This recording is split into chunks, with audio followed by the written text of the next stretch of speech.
Review pinjaman online Uangmi ya teman-teman. Di video kali ini saya akan share ke teman-teman bagaimana pinjam uang di aplikasi ini yang harus kalian ketahui sebelum melakukan pinjaman online di aplikasi Uangmi yang satu ini.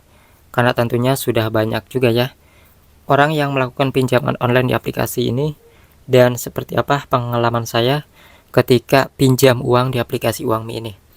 Maka dari itu buat teman-teman yang belum subscribe, dan subscribe dulu ya, nyalakan loncengnya biar tidak ketinggalan informasi-informasi yang terbaru lainnya. Dan teman-teman juga nanti bisa share pengalaman kalian, ataupun mungkin mau nanya tulis aja di kolom komentar ya.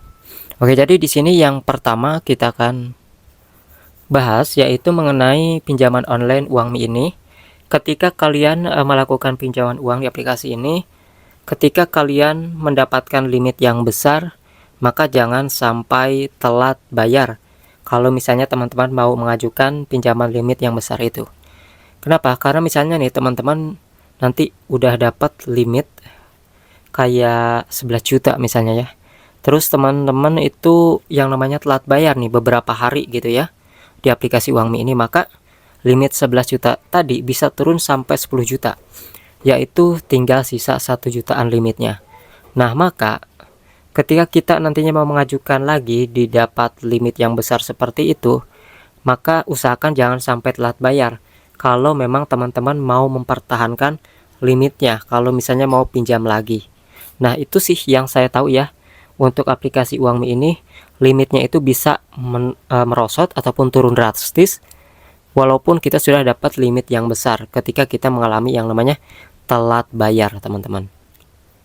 Kemudian di sini juga teman-teman bisa lihat nih, kalau di sini teman-teman pinjam kayak 1 juta ataupun 2.200.000 misalnya ya, di sini tenor 3 bulan aja, maka di sini teman-teman ya, untuk cicilan per bulannya di 867 ribuan.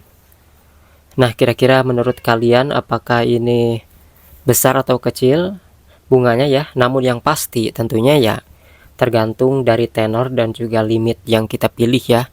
Jumlah pinjaman yang kita pilih, besar kecilnya itu bunga bisa tergantung dari itu. Begitupun biaya admin ataupun potongan dari aplikasi Uangmi. Kemudian selain itu di sini kalau kita pilih jumlah pinjaman di 7.900.000 dengan tenor berapa ya? 7 bulan misalnya nih. Kita mau agak jauh gitu ya. Maka di sini untuk cicilan per bulannya jadi Rp1.609.000. Ya, ini aplikasi Uangmi ya teman-teman, dan perlu kalian tahu kalau dulu sih memang aplikasi ini tidak ada biaya admin ya. Tapi untuk sekarang ketika kita pinjam maka masuknya itu tidak bulat ya. Tapi akan ada potongan, yang mana potongannya juga lumayan lah ya kalau menurut saya. Mungkin kalian juga yang sudah pernah minjam uang di aplikasi ini ya tahu. Jadi itu yang saya tahu ya teman-teman untuk review aplikasi ini, mulai dari yang tadi limitnya bisa merosot, turun drastis ketika kita yang namanya telat bayar, dan ini adalah perkiraan cicilan per bulan ketika kita memilih nominal tertentu ya, misalnya 10.100.000 7 bulan tenornya ya, maka cicilan per bulan 2.057.000-an. Nah, seperti itu ya teman-teman ya. Nanti kita akan bahas lagi untuk pinjaman online yang lainnya, baik reviewnya, galbainya, ataupun yang resmi dan yang tidak resminya itu seperti apa, biar teman-teman paham. Maka dari itu teman-teman yang mau nanya ataupun share pengalaman, silahkan tulis di kolom komentar di bawah.